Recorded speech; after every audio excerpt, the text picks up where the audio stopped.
welcome to the Parenting Roundabout podcast for the week of February 6th, 2023. I'm Catherine Haleko, and I'm here with Terry Morrow. Hello. And without Nicole Eridix, who is away this week. Every week, we chat about the things parents are talking about, complaining about, and obsessing about right now.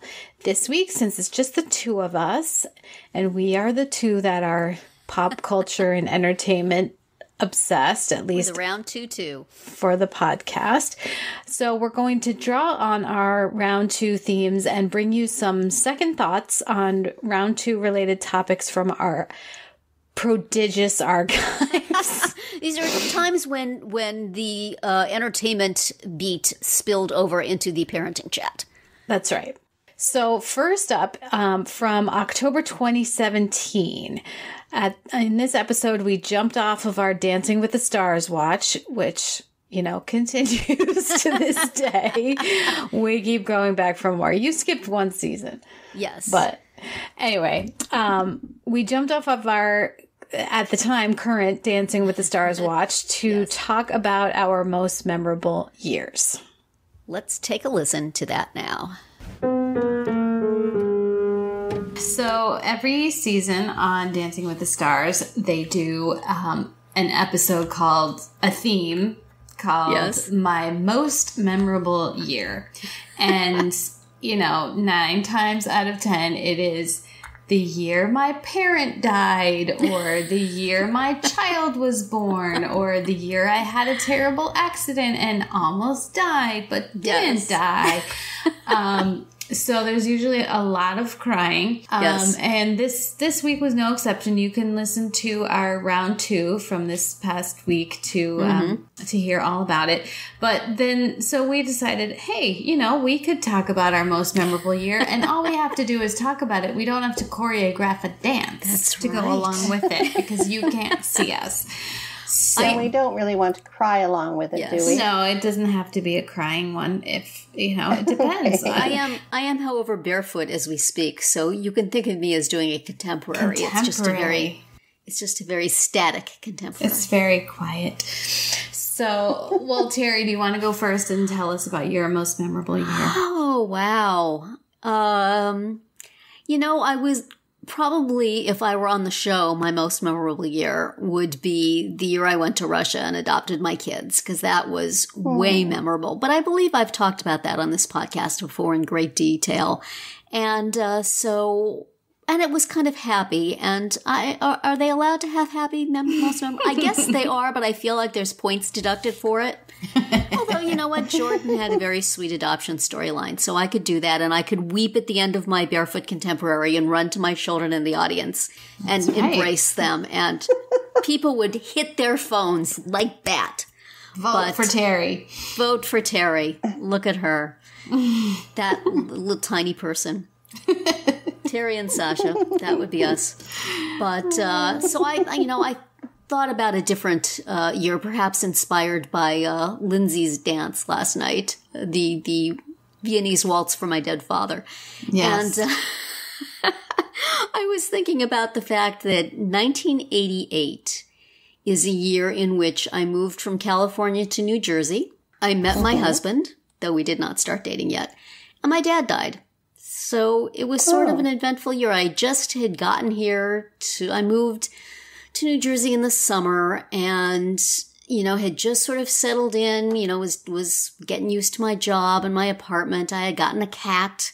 I had started in this Catholic singles group where I had met a number of people, including my husband to be eventually.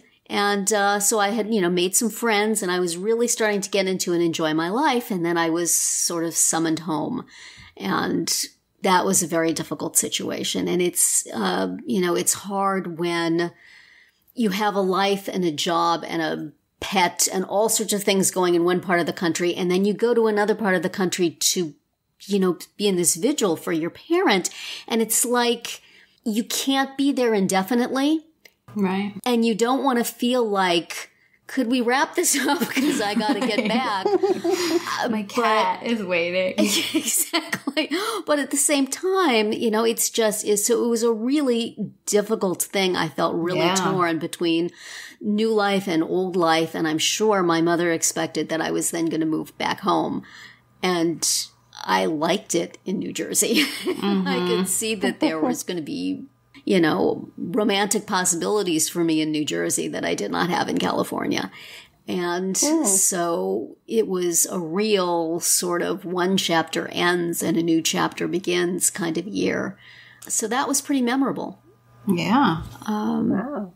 And then, shortly the following year, I started actually dating him. But, it was memorable meeting him and my, various other people. So I'll name that as my most memorable year. And I'm imagining the extremely tasteful rumba Sasha and I could do to commemorate that. That's right. It would be beautiful. It would be. And I could wear shoes for that. That's right. What would be your most memorable year, Catherine? I think mine is 2004, which is the year that we moved from New Jersey to Wisconsin. So you went to New Jersey in your memorable year, and we left New Jersey. It was, it was a big change. It was, we sold our apartment and we got our first, single family home. Wow. Our daughter was 2, and then by the end of the year, I was pregnant with my son. So that was another thing that happened. But, moving to a new place where we didn't know anyone. That was when I first started working from home. I kept my job that I had back in New York. But it was, this is the first year that I was working exclusively at home. So that was a big change too. So I feel like it was sort of the start of so many things that continue to this day, still live here, still work at home. Now have the 2 kids. So it was a big change and a big step for our family. And always worth celebrating, as I think we've discussed before, the glory that is moving from the coast into the middle of the country and the growth in your home buying dollar that represents. Yes. We basically almost tripled the amount of living space for the exact same amount of money. Absolutely. So. That is glorious. I still miss what I was able to get in Kansas City for the amount of money that I could get a studio apartment for in LA. Right. Exactly. So I think that was pretty memorable. So okay. So Terry, that was 2017. It is now 2023. Has there been anything memorable that has happened in the past 5 years? I mean, just wondering. 6 years. I'll let you take the most memorable thing that's happened to the world in the past. Yeah. Those many years. And draw on something slightly different for myself. Okay. I'm going to go with a year that's actually another year that's before 2017. But another thing that sticks out in my head as a memorable year that I did not mention then is 2012. Okay. The year my son graduated high school and I was done with IEP meetings forever. Woo! After getting 2 children through 12 years of special education, I was done. And it felt good. And in fact, I felt like doing a little dance. And I may have done a little dance for myself. So how much better a little dance could Sasha choreograph for me? I know it's going to be Sasha because he gets the little girls. So right.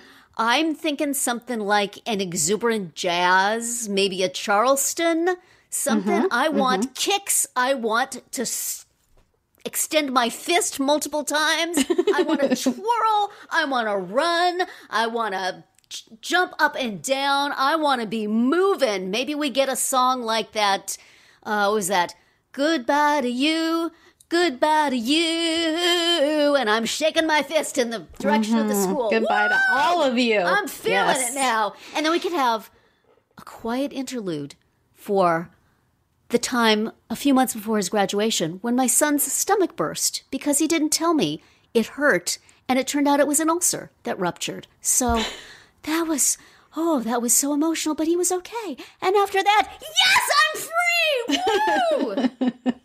Woo! I don't know if I would get any points, but I would feel good, baby. It would feel That would good. be it. It deserving of a dance number with lots of cast members, lots of extras, dressed as moms, angry moms, all the female dance pros dressed up like angry moms, joining right. Love it. in kissing off the school. Yes. And instead of it being a tear-jerking thing, the only ones crying are the ones that you're shaking a fist at. Yes, I would have to shake the fist at the judges. That would probably be the most, they could represent the IEP team, but then they probably would not score me highly. As in fact, the IEP teams did not score me highly, so it would be all of these. Anyway, that feel good? It's cathartic to me just talking about it. Right. Dancing with the Stars. Well, I'm not a star. Dancing with the Normal People. Call me. You are ready. But you have a theme that more people could relate to, I believe. Yeah, I mean, yes. Honestly, I think 2020 would have been pretty memorable even without everything shaking a fist at.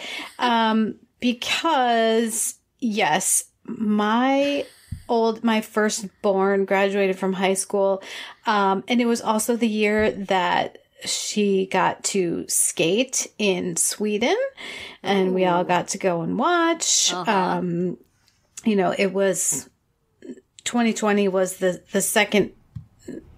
The beginning of 2020 was sort of the second half of her being on this high-level skating team that she'd been trying to get on for like 4 years. And she was finally on the team, and she got to have a season and compete all over the Midwest, plus California, plus Sweden. So that was really quite awesome. So that's the triumphant part of the dance. Right. And, midway things take a turn. Yeah. So it was all of this sort of, bittersweetness of having your oldest graduate from high school and go away to college, and then just mix that in with a global pandemic for good measure. So that's how that went for me. Yes, we could have some good emotional highs and lows in that dance. It would be very affecting. Yes, exactly. I think they could put Sasha in a little costume shaped like a COVID-19. He would be up for that. And he could run onto stage. Yeah.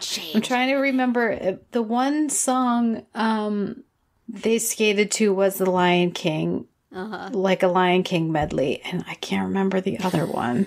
It was more of like a classical, it was a little bit more of a dramatic, like a,